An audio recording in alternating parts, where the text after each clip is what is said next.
When I was preparing my paper, I thought of a saying by a French writer many centuries ago, Pascal, who was reputed to have written to a friend apologizing for writing a long letter because he didn't have time to write a short one.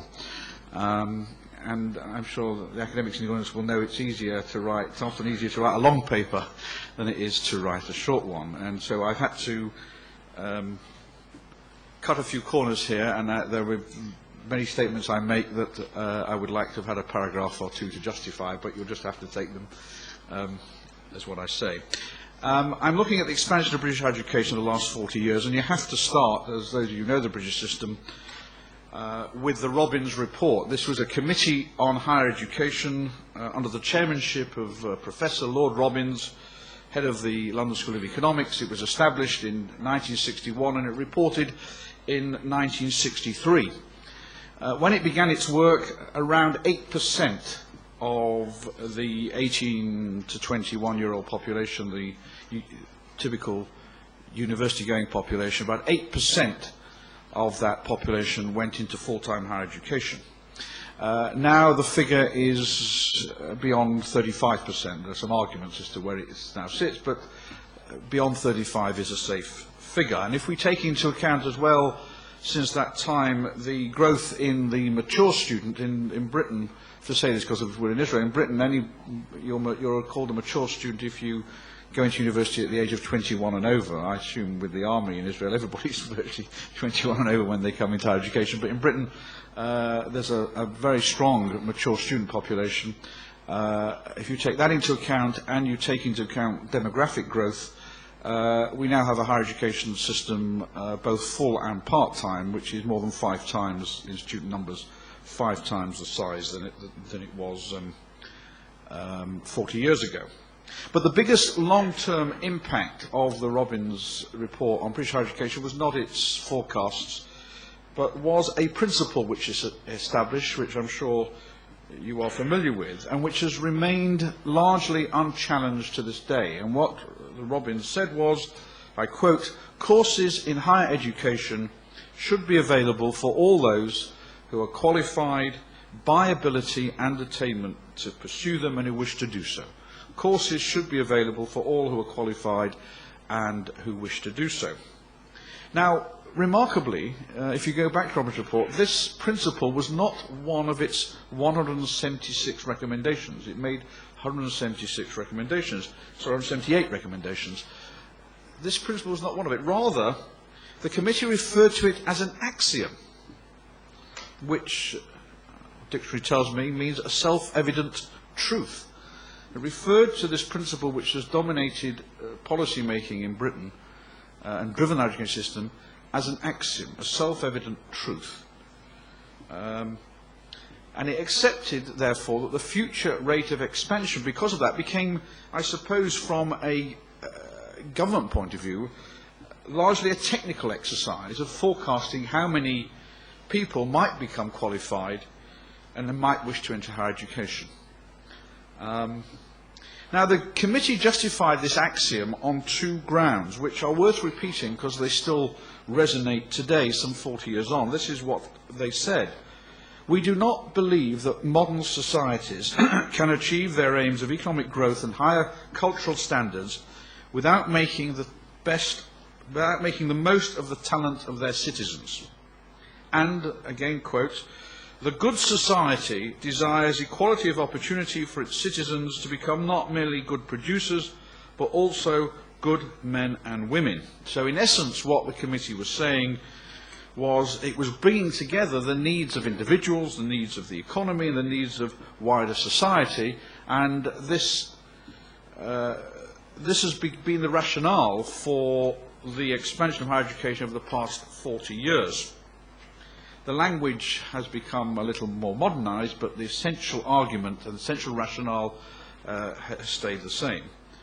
Moreover, it was a committee on higher education. It recognized in its setting up that higher education, even 40 years ago in the United Kingdom, consisted of more than just the universities. Indeed, the statistics show that in the early 1960s, universities accounted for just over half the full-time student population. Another quarter were in specialised teacher training colleges, and the remaining 20% were in what were called regional and area colleges, mainly doing part-time, but also full-time higher education, though they did not have the ability, the right to award degrees.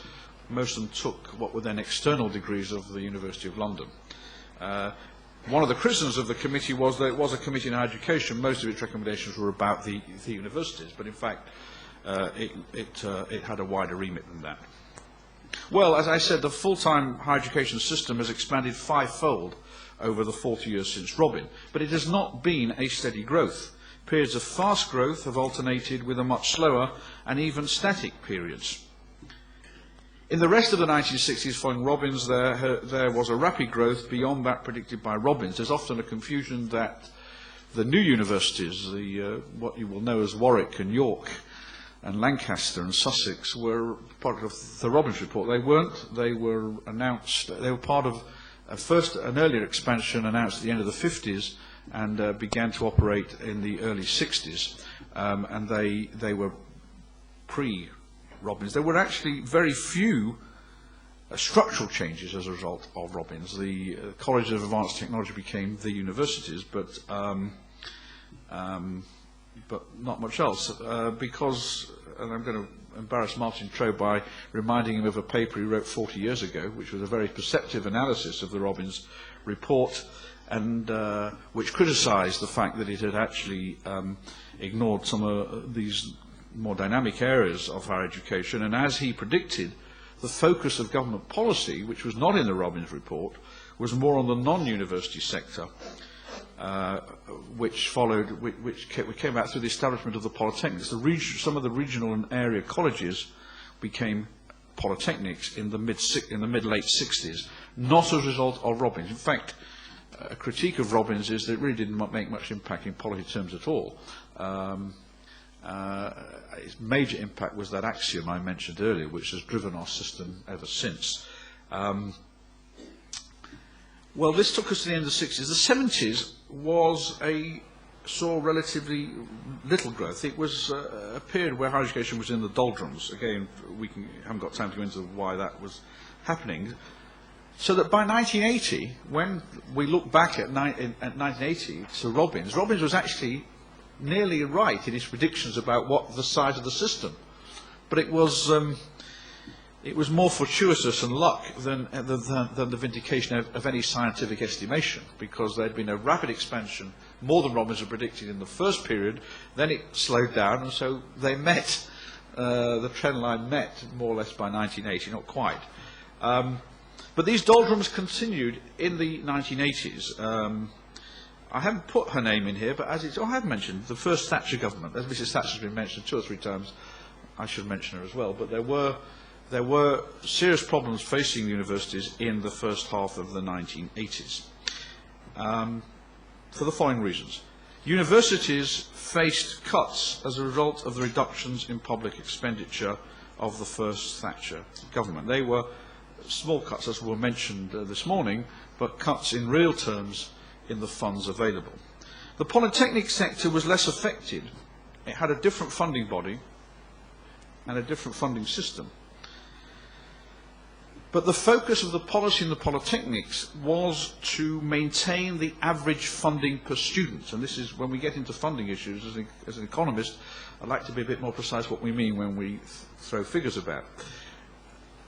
For the polytechnics, there was a small increase in funding, but the polytechnics were concerned that the average funding per student should not fall. So the polytechnics grew a little. The universities faced cuts, and there were some famous episodes. So the result of that expansion was that between 1980 and 1987, remember at Robbins 8% went into higher education, by 1980 it was 14%, and by 1987 it was 15%. So there had not been much expansion, and it seems to me that by 1987 Britain had not yet entered the era of mass higher education. This all began to change in 1987. There was a white paper. A white paper in Britain is a statement of government policy that they are going to implement. The government published a white paper in April 1997 when it reiterated its commitment to that Robbins principle, and its intention was to meet the more optimistic of its range of projections of what that meant. And its more optimistic range of projections was that it would go from 15 to 18% by 1994. Well, when we got to 1994, the figure was 33%, 32%, if you want to argue. So what happened between 1987 and 1994, where the government predicted that its understanding of the demand picture would be, it would go from 15 to 18, but the reality was the market system that Sheldon was referring to went up by 33%. Resources were still constrained, they always are in public expenditure, and they were constrained in 1987, but the government supported expansion because it was aware of a growing demand that was creating a political pressure. Now, its approach, how to meet this demand, was to reduce average funding per student through the funding bodies, through the Council for Higher Education, or those days the University Grants Committee and the Polytechnic Grants Committee, and it did this by encouraging institutions to admit additional students at below the average unit of funding. I hope this is where I would like a good 10 minutes to explain this to you. I haven't got time, but essentially, universities were told, and polytechnics, you can keep your core money minus 1 or 2%, or if you want to have that 2% back and you want extra students, we want them at a lower price than your average.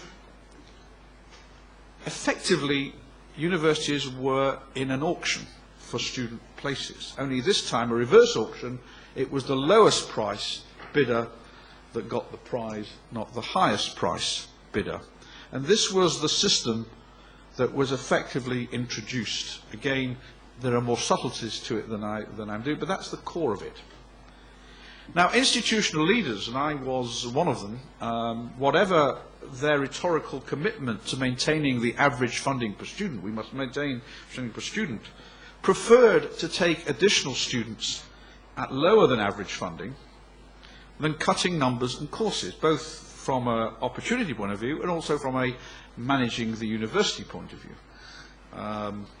One can always, not always, the pain is relatively less to add students to existing classes on existing programs than to decide that 2 or 3 programs and the staff associated with them may have to fall. One effect of this largely unrestrained market approach was to take the system outside the control of the planners. I didn't know what Sheldon was going to say, but that is exactly what happened in the UK. As I said, they were planning for 18%. By the time they got to 1991, the government had to produce another white paper. By 1991, they had got to 22%. There was a growth rate of 10% per annum in student numbers in the last period of the 1980s through this system. And the government said, well, okay, by 1994 we expect it to be 28%. And of course, as I say, it ended up at 32%. From the government's point of view, the beauty of the system was it was the institutions themselves that were driving down the unit cost. It was open to institutions saying, no, we don't want more students. We'll take the 2% cut in funding and we'll live with that and we'll maintain the size of our system and we'll take the cuts. But for good reasons as well as more instrumental reasons, universities, most universities, and certainly the polytechnics, which became universities during that period, took the numbers. It stopped in 1994, partly because of the concerns of the rate of the continuing expansion on the quality of of the university system and the intake, because there was yet another crisis in public expenditure in the UK Treasury, because even below average funding expansion needed more resources overall. Even if you were taking them at half, taking the additional students at half the cost of the average, you still needed more money. And the money was running out again. And in truth, institutions also were becoming exhausted by managing the rapid expansion. Everybody wanted a rest and a time to catch breath. Some complained about it, but the view was there needed to be a period of consolidation. But as a result of all this activity, I'm sure if you go to lectures on British education, you will see the graph, which I haven't produced, but which shows that between the late 1980s and 1995, average funding per student fell by 35% across the UK higher education system. Very downward curve. There were structural changes during this period. The polytechnics were given the power to award their own degrees and were named universities. But my analysis is, and my conclusion is, that Britain during this period had stumbled almost unwittingly into the beginnings of a mass higher education system through this process. It's been largely an under-researched activity in terms of how it happened and what the lessons are. But moving on. This focus on the supply, which is what I've been doing from the planning point of view, doesn't explain where the students came from. Why was there this doubling of student numbers? Well, as I said earlier, a latent growth in demand was already evident in the mid-1980s. The main reasons being an improved school performance that was beginning to come through, but also, very important in the UK, the increasing professionalisation, which was closing off non-higher education routes to rewarding careers. In other words, higher education was becoming a monopoly supplier of routes to rewarding careers. To give you an example, until certainly in the 1960s, you could become the highest form of accountant working for a major international accounting firm without a degree. Nowadays, and from the 1970s onwards, 1980s onwards, you couldn't do that. And the same goes for many professions. So, in addition, the demand from girls rose significantly, so that by the mid-1990s, the participation rate of women was the same as men. In the early 80s, it was 75% of men. Again, there are whole reasons for this that need to be explored, which I haven't got time to do. As well as that, mature student participation rose. Ethnic minority students didn't feature in the Robbins report. They were invisible. That is the second generation of immigrants, particularly from the Afro-Caribbean immigrants to Britain and the Asian immigrants to Britain, weren't featured in the 60s. By the 1980s, they were obviously more visible, and they are now well represented, with one or two exceptions. And finally, participation from the poorer sections of the community doubled over this period, though, as we'll see before I finish, not fast enough for the government's liking. However, this latent demand didn't manifest itself spontaneously. It needed to be encouraged. We go back to Sheldon's view about markets. The role of institutions here was vital. Given that funding for expansion was only provided if you recruited the students, so you went to the funding body and you said, I'll take the students at half the cost of, they said, all right, here's the money, but if you then didn't recruit the students, you had to pay the money back. It wasn't yours, you had to pay it back. You got less next year, you got to pay the money back. So recruitment became crucial. So what we had was institutions began to promote their courses strongly. Marketing was no longer a dirty word inside the higher education sector.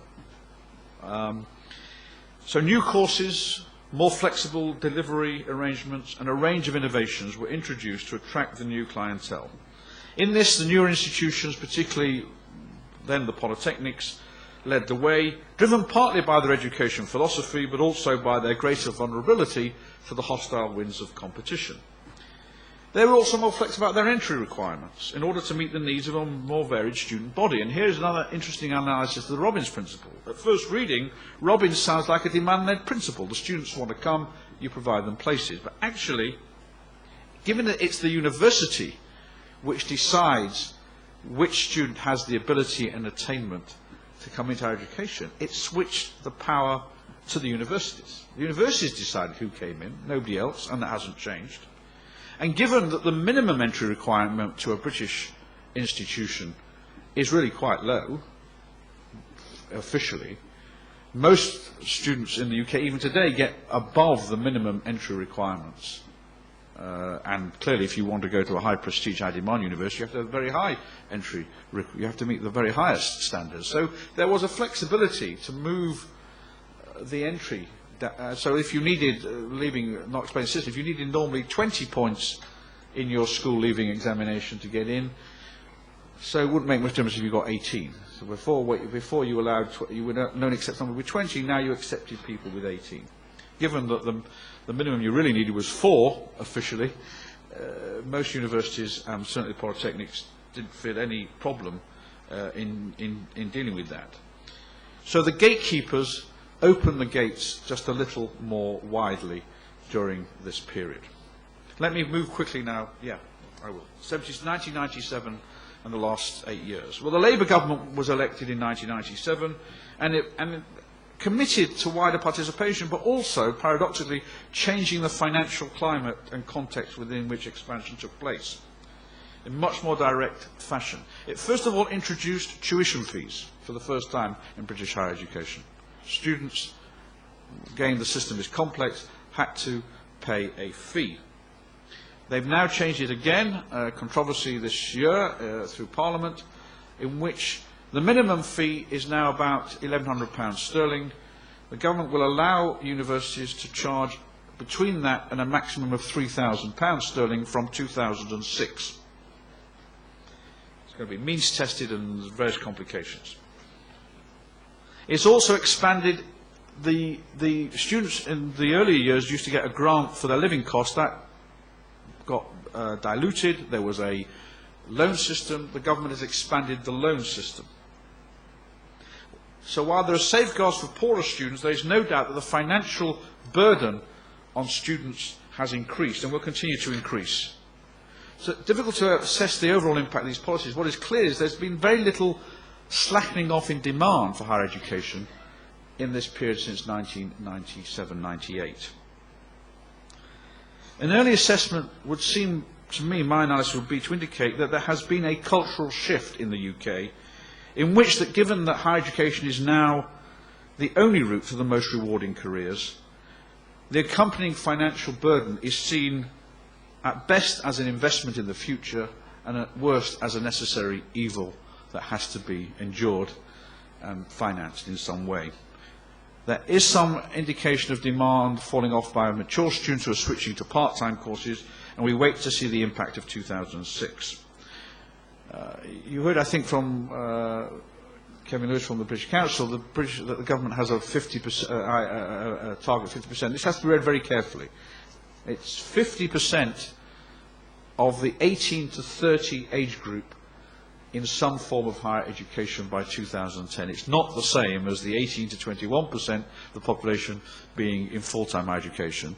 And even that has now, if you read government documents carefully, has moved, and they now talk about moving towards 50%.